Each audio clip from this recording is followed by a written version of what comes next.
Russia's Wagner Group, a private army, is spearheading much of the fighting for the Ukrainian city of Bakhmut. Many of its mercenaries have been recruited from Russian prisons. Wagner is blamed for widespread atrocities in Ukraine, torturing and killing prisoners of war and civilians, including children, accusations it denies. Members of the group, including its leader Yevgeny Prigozhin, are already subject to US, European Union and British sanctions. Wagner operates closely with the Russian state. It opened this military technology centre in St. Petersburg last year. Britain has been building a legal case to designate Wagner as a terrorist organisation, according to the Times of London newspaper. Belonging to or promoting Wagner or even displaying its logo would become a criminal offence. It may deter companies maybe to do business with Wagner, but it's doubtful what effect it will have, because Wagner is getting their financial resources not so much from Europe, but from their activities that they are carrying out, their illegal activities in Africa. So what could be the benefits? Yeah, it is maybe more symbolic.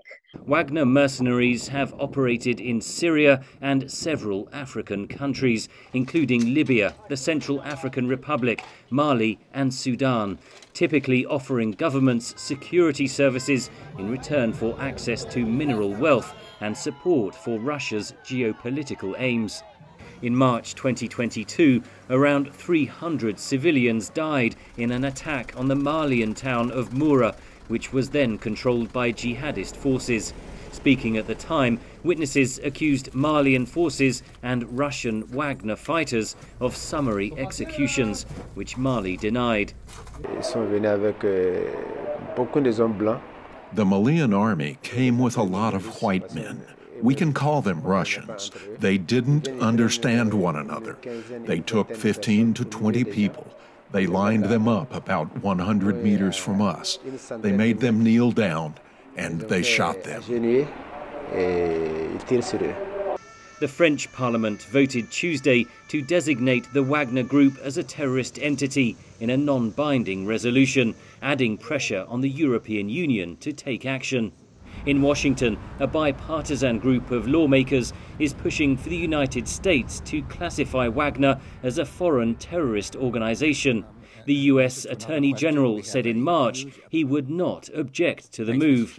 In the US, if they would be designated as a terrorist group, it would have the most far-reaching consequences, as anyone who would be providing material support to the Wagner Group could also face criminal prosecution. So that would mean that states or certain government officials from African states who would be engaging with Wagner could be liable for criminal prosecutions.